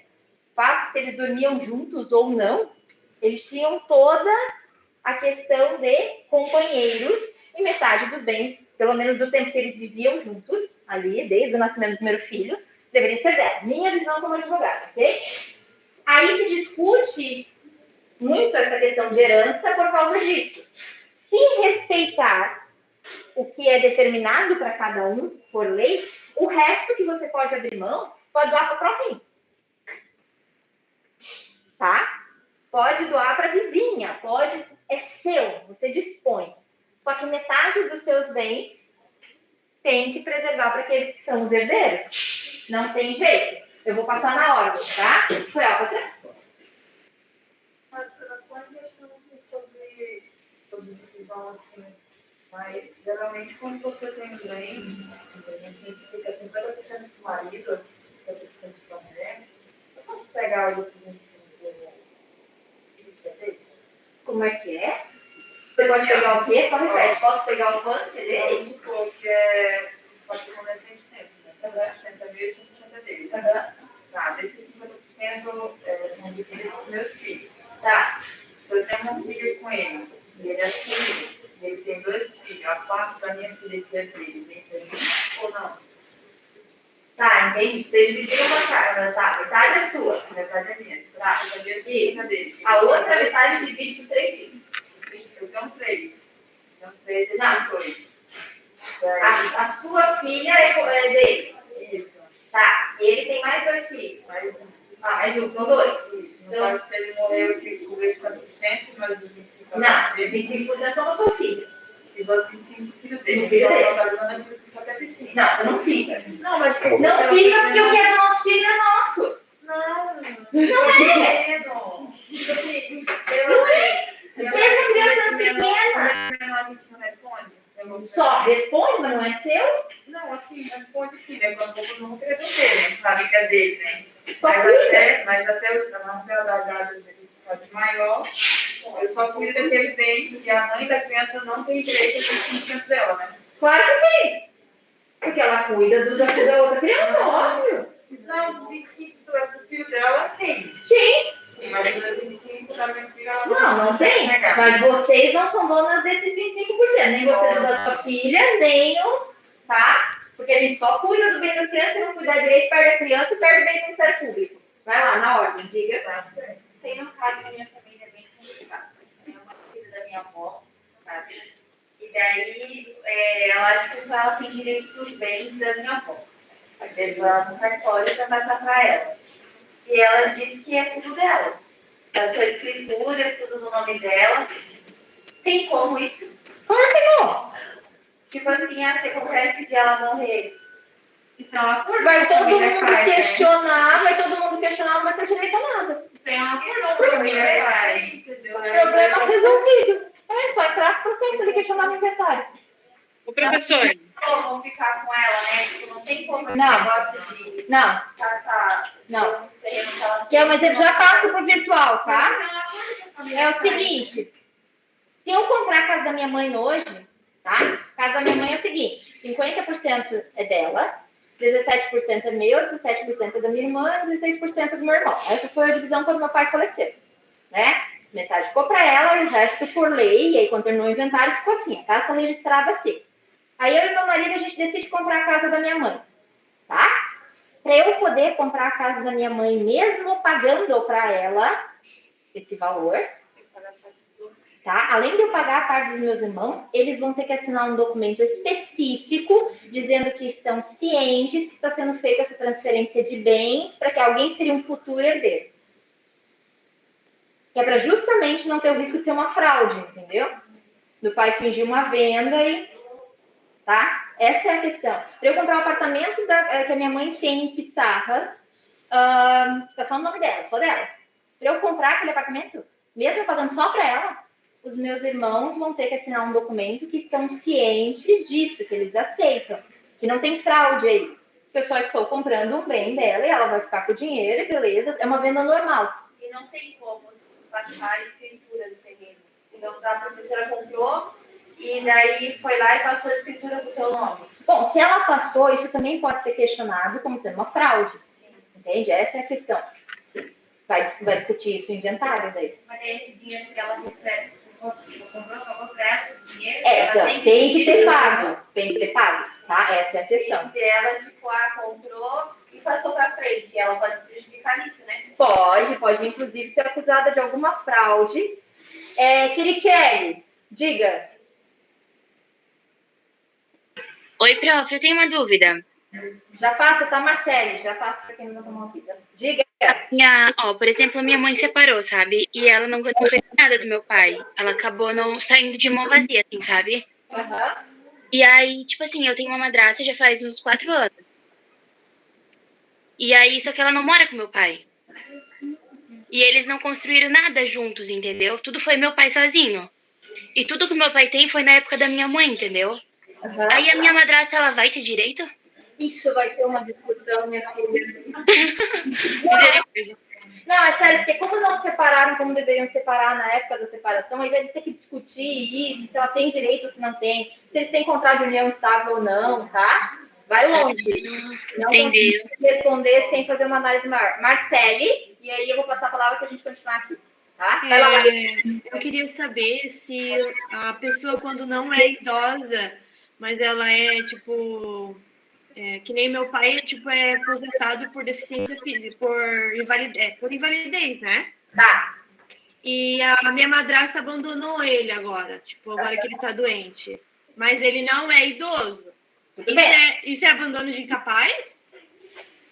Se a deficiência dele for incapacitante, sim. Ele tá ficando cego também, sabe? Mas ele não consegue se cuidar sozinho? Não. Aí sim. Aí tem que fazer um registro de um boletim de ocorrência. Daí, tipo assim, ela não poderia ter abandonado ele, no caso. Exatamente. A polícia tem que fazer um boletim de ocorrência, porque daí ela não tem direito aos bens dele depois quando ele morrer. Não, bens eu acho que não, porque era da minha época da minha mãe, sabe? Sim, mas eu digo assim, ela tem um filho com ele agora, né? Aham. ele tem que pagar pensão igual, né? Pagar pensão igual, porque a pensão não é para mãe ou para o pai, a pensão é para criança. Sim, isso. Mas eu digo assim, por ela ter deixado agora para nós cuidar, entendeu? Então não precisa pagar pensão para ela. Só que tem que resolver isso judicialmente, tem que informar para o juiz que a criança está com vocês. Não, a criança não tá com nós, tá com ela? Então tem que pagar pensão para ela. Não, sim, mas eu digo por ela ter abandonado ele mesmo não sendo idoso, entende? Abandonou, se ele não tem condições de cuidar, faz um boletim de ocorrência que ela abandonou e cada um segue a sua vida. Tá? Ele tem que pagar a pensão para o filho e ele, como tem a deficiência, não tem condições de pagar uma pensão para ela. Essa é a questão, mas a pensão para o filho paga normal. Já desconta, na verdade, do benefício dele, né? Beleza? A outra pergunta aí a gente segue, vai lá. No caso, tipo assim, eu moro com a minha mãe, meu padrasto, e meu pai, que no caso filhos avós. Desde bebê cuidava de mim, meu pai nunca me deu atenção, e minha mãe. Aí quando houve a questão da vida, sempre com meu pai, eu nunca tenho. Sim. A melhor forma de solucionar isso seria ou seus avós fazerem um testamento para deixar a parte disponível para você, ou eles entrarem com um processo de adoção seu por terem criado você. Mesmo nós somos maiores? Sim. Hoje em dia tem essa possibilidade, inclusive é mais fácil maior. Tá? Porque eles te criaram como filha, tem testemunhas disso. Mas o outro me pode pedir a pensão que ela não recebeu, né? Pode, mas como ela foi criada, mas aí como ela foi criada pelos avós, nem sempre a justiça dá. Mas se for é pai do teu pai ou é pai da tua mãe? A minha avó. A avó a mãe da tua mãe. Então aí não tem como, entende? Só se fosse da mãe, né? Porque daí é como se ele já tivesse substituído financeiramente o pai, porque os avós podem substituir na pensão, tá? Mas a melhor saída é essa, tá? E pode sim quando você for maior. Então, ou eles deixam por testamento, para fazer testamento no cartório, eles redigem um testamento, ou eles te reconhecem como filha. É a melhor saída. Só que o seu pai, mesmo assim, vai receber a parte dele. Mas aí eles vão preservar eu não sei, se eles tinham 3 filhos, eles vão passar a ter 4, entendeu? Aí a conta que vocês têm. Se for só o seu pai, aí vai ser você e seu pai dividindo. Vai ser assim, tá? Diga. Quando, por exemplo, um casal tem um filho cuidando dos 2 pais idosos, quando os outros irmãos vivem longe, ele tem mais direitos? Nenhum. Cuidei, foi por amor. Não, exatamente, sim.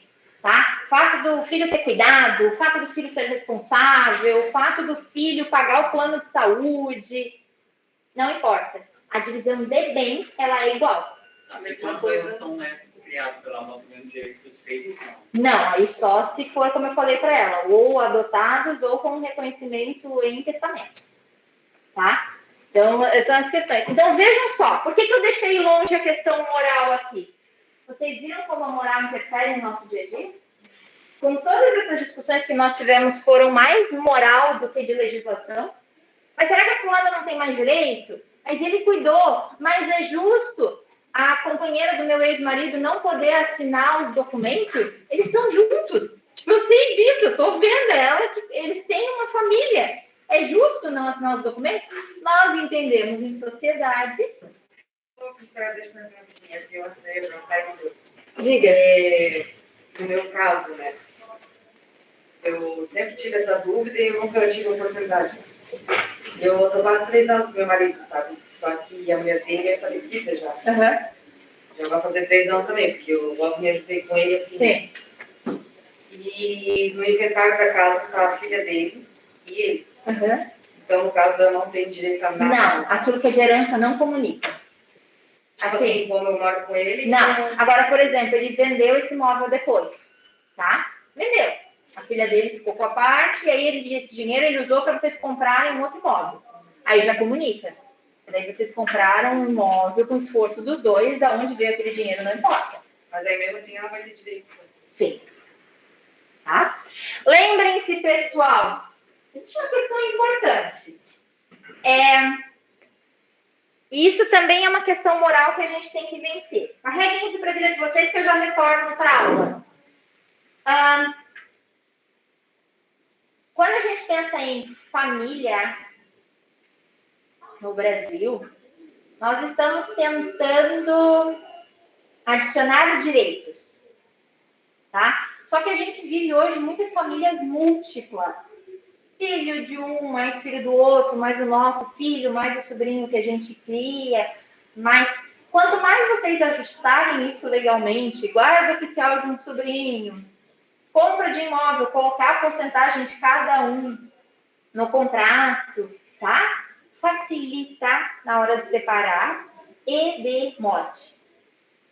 Ok? Que a gente costuma dizer que no início do casamento é meu bem para cá, meu bem para lá, né? E depois, no final, são meus bens para cá, seus bens para lá, né? Então, assim, alguns acreditam, advogado não, desculpa, tá? Alguns acreditam que casamento é para sempre, tá? Só que quando a morte separa, também dá briga. E vocês vão ver com profissionais da área da saúde que às vezes a briga é já na porta do hospital. Quem vai ficar com a carteira da pessoa que faleceu? Juro para vocês que a discussão começa com a carteira do cara e o aparelho celular dele que estava ali, do lado do leito dele. Tá? Então, a gente tem que sempre deixar tudo muito organizado. Fica a dica da advogada, já que estou aqui fazendo consultoria de graça, não vale para se organizar. Aquilo que é organizado não dá trabalho. Okay? Lembrem sempre disso. E eu adoraria crer mesmo que é para sempre. Obviamente, eu também casei para ser para sempre. Eu acho que o Márcio vai morrer antes que ele não se cuida. Mas eu casei para ser para sempre. Mas eu não só casei com uma pessoa que eu confio, como a gente já documentou tudo. É porque daí não se esquenta depois, tá? Porque... Professor, se separar, o que você achou? Então, eu fico com os meus e ele fica com a dele. Mas quando é um só e os dois que cuidam, né? Se eu disser pra vocês, tem até processo de guarda, vocês acreditam nisso? Eu acredito porque o amigo meu fez isso. É isso. Então, aí discute guarda que tem criança, tá? Tem direito à visita, pagamento de pensão, a mesma coisa hoje em dia.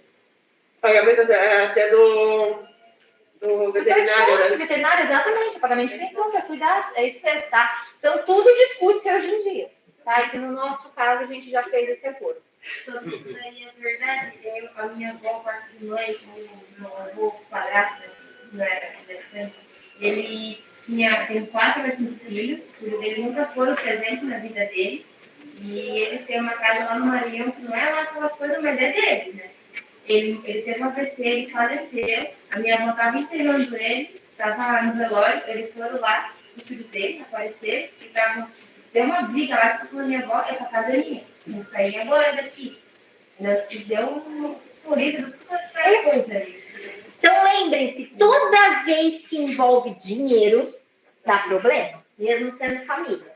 Até porque tem uma outra informação importante para vocês, que a moral de vocês vai me questionar, mas que eu, como advogada, aprendi. Família são aquelas pessoas que a gente jamais conviveria se não dividissem o sangue com a gente. Prestem atenção, aquele tio chato. Quando que ele ia virar amigo de vocês se não fosse família? Aquela velha avó dele.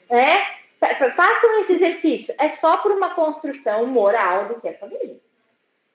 No caso, assim, né, a minha sogra tem os apartamentos dela lá, né, construídos. Uhum. Daí ela, por gostar, assim, né, deixa pra mim um tanto, ou quer deixar tudo.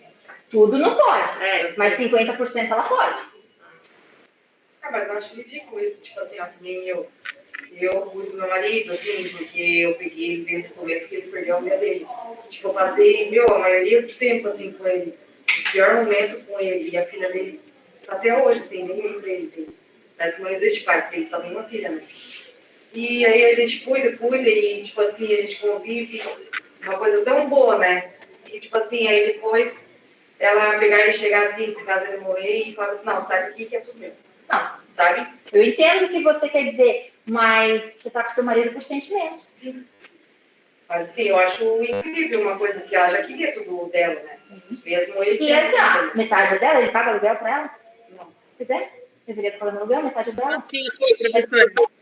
Mas como assim, mesmo que ela Isso eu te explico depois do intervalo, tá? Mas o que é importante vocês entenderem? Nós temos que tomar muito... Já passa a palavra no virtual. Vocês têm que entender que a moral, ela interfere muito nas nossas questões de legislação. Direito de família, eu deixei vocês andarem nisso perguntando por causa disso. Boa parte das coisas que vocês me perguntaram tem uma influência moral. Mas eu cuido, mas eu tô junto, mas ela gosta mais de mim, mas ela... né? A lei, ela preserva direitos para que as pessoas sejam tratadas iguais. A moral, ela tem essa questão de costume. Okay? E agora eu vou pedir para vocês fazerem um exercício. Isso inclui o pessoal do virtual.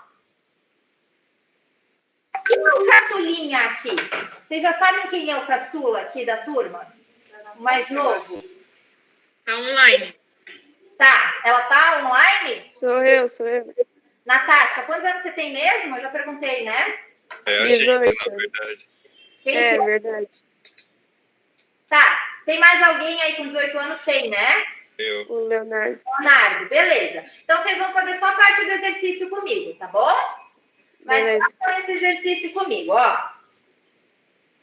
Vocês tinham 10 anos de idade. Lembrem quando vocês tinham 10 anos de idade. Ok, alguns façam esforço, que nem eu. Vamos lá. 10 anos de idade. O que vocês pensavam sobre família, sobre casamento, sobre sexo, sobre primeiro amor, sobre divórcio, beleza? Conseguiram lembrar? Vamos lá. São coisas que todo mundo pensava, vamos ser sinceros, vamos lá. Agora, aos 15 anos de idade. Não, aos 10 anos de idade, o que era família para você? Você tinha visualização do seu pai, da sua mãe casados, não tinha? Ou da sua avó, do seu avô, certo?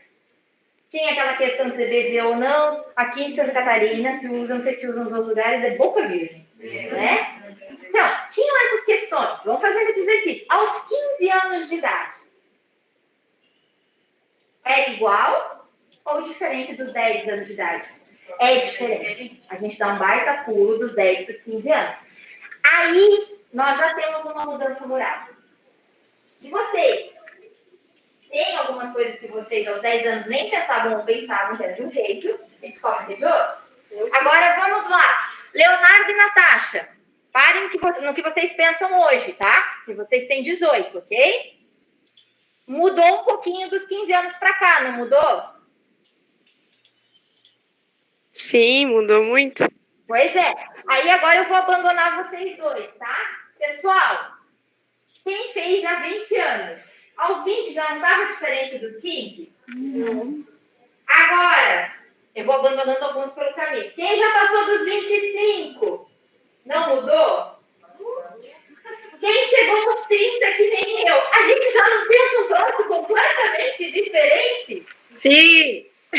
Quem chegou aos 35 já tá rindo dos 15 das coisas que ele pensa. E quem chegou aos 40, às vezes olha e pensa bobinha. Professora. Oi. Não vamos muito longe. Quando a gente era pequeno, na nossa infância, assim, eu que estou com 38, quando a gente olhava uma pessoa de 40 anos, era já uma senhora. Perfeito, é isso mesmo. Hoje em dia, com 40 anos, está se tendo filho, as mulheres estão se separando e estão progredindo. Exatamente. Muitas mulheres, aliás, muitos casais, aos 40 anos, estão tendo o primeiro filho. Sim, eu conheço um casal que está tendo com 41 anos agora. Aos 40 anos, a pessoa já está tendo neto. A minha tia foi mãe a primeira vez com 43. Pois é, isso é super normal hoje em dia. Então, vocês estão entendendo? Esse exercício que eu fiz com vocês é para isso. Gente, a moral, ela muda no grupo, mas ela muda também na gente. Ela não é fixa. Alguns de vocês, talvez até trocaram de igreja que frequentem, de crença religiosa. Tá? Essa é a questão. A gente muda. Tem gente que muda de time de futebol. Um absurdo. Inaceitável. Mas tem gente que muda de time de futebol. Tá? Essa é a questão. A moral, ela é imutável. Ok? Nós crescemos, a sociedade se desenvolve e a gente pensa outras coisas. Essa moral vai interferir na nossa ética? Certamente. Só para a gente ir para o intervalo, já vou finalizar isso aqui. Há 20 anos atrás, ali, olhem que coisa absurda que eu vou dizer para vocês. Há 20 anos atrás, a gente está falando de 2001. Quando eu penso em uma criança nascida em 2000, eu penso que ela tem 5 anos de idade. Tá? Ela tem 21. Acabei de ver, tá? Há 20 anos atrás, nós já estávamos falando de 2001. Porque a gente achou, não morremos aqui, agora é futuro, né? A gente não discutia direitos de pessoas transexuais. A gente não discutia de forma efetiva casamento entre pessoas do mesmo sexo. A gente sabia que elas moravam juntas. Mas a gente não discutia essa possibilidade de ter, olha que absurdo, os mesmos direitos que os outros. Tá? Então, isso vai mudando, isso é mutável, a moral muda, e ainda bem que muda, senão a gente ainda estava queimando gente na fogueira, tá? Ainda bem que muda, e aí sim, ela vai interferir nessa ética aqui, é normal. E aí a gente vai começar a pensar essas coisas que nós discutimos aqui, que vamos discutir ali dentro do código de ética de vocês. Será que em algum momento a gente vai autorizar algum tipo de morte assistida? Será que a gente vai mudar o critério de vida aqui no Brasil? Será que a gente vai repensar outras tantas coisas que nós vamos discutir ali? Talvez daqui 20 anos, quando vocês estiverem lá já cansados de ser enfermeiros, técnicos de enfermagem, um monte de coisa tem mudado. Que muda mesmo, tá? A moral muda e aí a ética para acompanhar muda também. E já vão estar mais descansados, com o mínimo salarial, já vai estar bom o negócio. Mas é sério isso, assim. Muda porque a moral muda. E quando eu pedi para vocês fazerem um exercício, é claro que esse exercício foi um pouco mais restrito para a Natasha, para o Leonardo, foi... Natália, né? Não, Natasha. É Natasha que é minha irmã. Foi um pouco mais restrito porque eles estão com 18 anos, mas eles mesmo acharam que mudou um monte. Né? Imagina a gente que já está passando, que não passa. Né? Passa que é um problema. Mas tudo bem. Tirando essas piadas de idade, gente, eu adoro a idade que eu tenho. Tá? Não existe nada melhor do que estar vivo. Mas muda. Nós mudamos. As nossas percepções mudam e vai mudar na lei também. Diga pra gente encerrar. Falando de idade, né, de televisão, assim, quando tinha 18, eu tenho, vou fazer 31 agora, eu tenho um filho de 13. E às vezes ele fala ou faz alguma coisa que eu também fazia com a minha idade, com a idade que ele tem. Eu penso assim, cara, e eu achava que eu enganava minha mãe. Tipo, ele faz, eu falo assim, filho, eu já tive tua idade, eu sei o que você tá fazendo. Mãe, assim não dá. A gente achava que arrasava, né? A gente continua achando que arrasa. Hoje eu vejo ele fazendo coisas que eu fazia, eu falo assim, eu achava que estava assim, tipo, abafando, né? E eu como era. E levem isso pro intervalo. Que bom que a gente muda, né? Imagine só, alguma coisa tinha que valer a pena o cansaço das pernas que eu sinto ultimamente, né? É não ter mais a cabeça de 13 anos de idade, ok? Pessoal, nós vamos fazer um intervalinho, voltamos 10h10 e aí eu volto com a chamada, ok? Então, Primeira chamada, né? Primeira chamada, exatamente. Beleza? Tá bom? Até já, pessoal! Valeu. Vou arrumar a cama agora.